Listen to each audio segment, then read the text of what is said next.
ዋው ዋው ዋው! የዛሬ ይለያል። ቅድስትና ብሩክ ተጋቡ።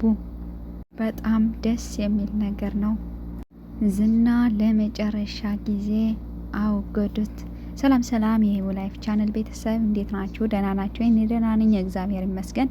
እኔ ደህና እንደሆንኩ እናንተም ደህና እንድትሆኑ ባለሙሉ ተስፋ ነኝ። የዚህ ቻናል ቤተሰብ የሆናችሁ ሁሌም እንደምታደርጉት ላይክ እና ሸር ማድረግ አትርሱ። የዚህ ቻናል ቤተሰብ ያልሆናችሁ አዳዲስ የሆናችሁ ደግሞ ላይክ እና ሰብስክራይብ በማድረግ ቤተሰባችን ሆኖ ወደ ቻናላችን ተቀላቀሉ ማለት ፈልጋለሁ እና ለዛሬ ይዘላችሁ የመጣሁት ምሳሌ ክፍል 161 ነው እና በጣም ደስ የሚል ክፍል ነው የዛሬ ማለት ነው። ለየት ያለ ነው እና ይሄ ቪዲዮ ስትጀምሩ ላይክ ማድረግ አትርሱ። በስተመጨረሻ ደግሞ አስተያየታችሁ መስጠት አትርሱ፣ ኮመንት መስጠት አትርሱ ማለት ነው እና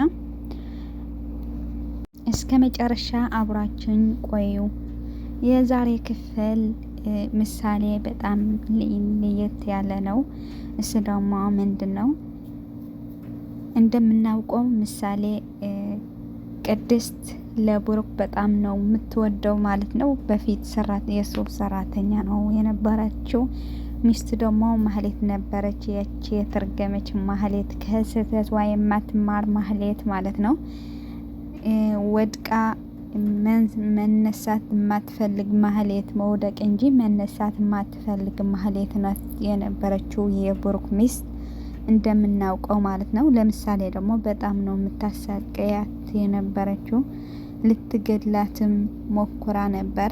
ብዙ ነገር ነው፣ ብዙ ግፍና ብዙ ክፋት ነው የሰራችው ማህሌት እንደምናውቀው ማለት ነው። ከዛ ብሩክ ደግሞ መጀመሪያ አያውቃትም ነበር። በጣም ጥሩ ሚስት እንደሆነች ነው የሚረዳው። በጣም የሚወዳትና ያከብራት ነበረ። ለቅድስት አይወዳትም ነበር። እንደ ሰራተኛ ነው የሚያከብራት እንጂ እንደ ሌላ ነገር አይታት አያውቅም ነበር። ግን በጊዜው ሂደት ሲሄድ ልጁ የምትጠብቅለት ቅድስት እንጂ ማህሌት አይደለችም።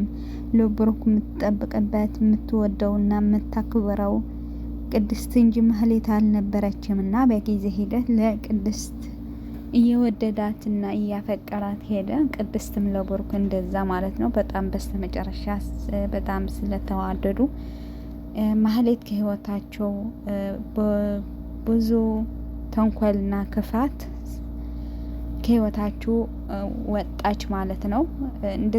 እንደዛ ሆኖም ማህሌት አርፋ አልተቀመጠችም።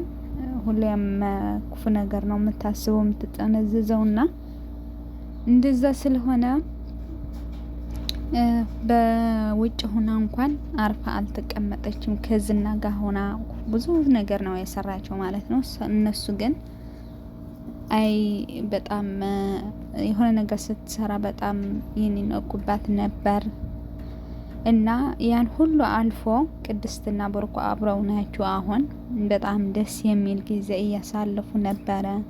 ቅድስት ደግሞ ብሩክ ባልጠበቀው መንገድ ብዙ ነገር አዘጋጅታ አጠበቀችውና በጣም ነው ደስ ያለው። ሰርፕራይዝ አደረገችው ማለት ነው። የፍቅር ጊዜ እንዲያሳልፉ ነው የፈለገችው።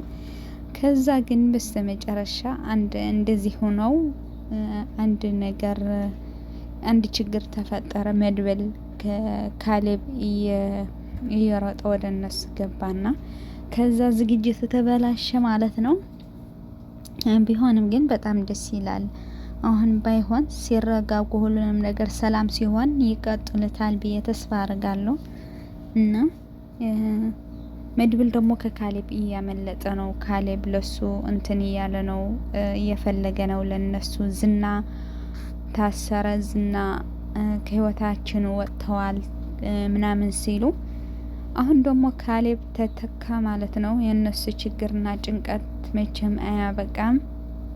ሁሌም ችግር፣ ሁሌም እንትን የሚለው ማለት ነው። ቢሆንም ግን በጣም ደስ ይላል።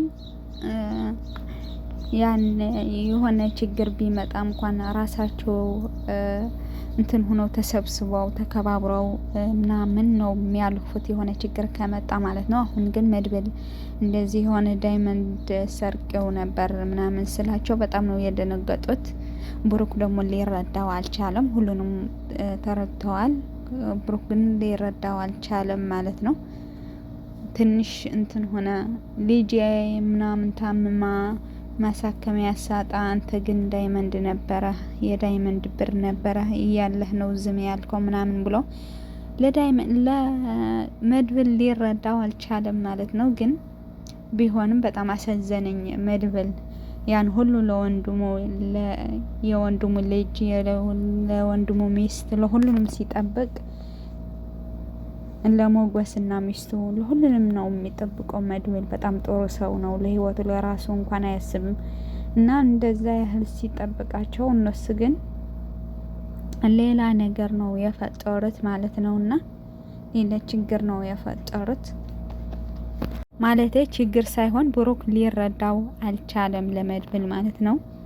ግን በሚቀጥል ሊገባው ይሆናል ሊረዳው ይሆናል እና ተስፋ አረጋለሁ እና እንደዚህ እያለ ሞገስና ሉላ ደግሞ መድብል ከኛ ጎን ነበረ፣ የኛ ችግር አበቃ አለቀ፣ ግን እኛ ከመድብል ጎን እንሆናለን እያሉ ነው። ትናንት ከኛ ጎን ነበረ፣ ብዙ ነው ያረገልን፣ የሱ ውለታ ተከፍሎ አያልቅምና እኛ ከሱ ጎን እንሆናለን እያሉ ነው ሞገስና ሉላ ማለት ነው። እኔ የገረመኝ ነገር ግን የሆነ ሰው ምንም ያህል ጀግና ምንም ያህል ጦር ሰው ቢሆን ምንም ያህል ለሰዎች ችግር ለመፍታት የሚሮጥ ቢሆንም የራሱ የሆነ ጊዜ ግን ራሱ እንደዛ አይነት ነገር እንደሚገጥመው ነው የተረዳሁት። ማለት የሆነ ሰው ለብዙ ሰዎች ይደርሳልና ጀግና ይሆናል፣ ብዙ ችግሮች ያልፋል፣ ችግሮች የመፍታት አቅሞት በጣም እንትን ይሆናልና የሆነ ቀን ግን በጣም ችግር ውስጥ ይገባል ራሱ ማለት ነው። የመድብል ደግሞ እንደዛ ነው የሆነው።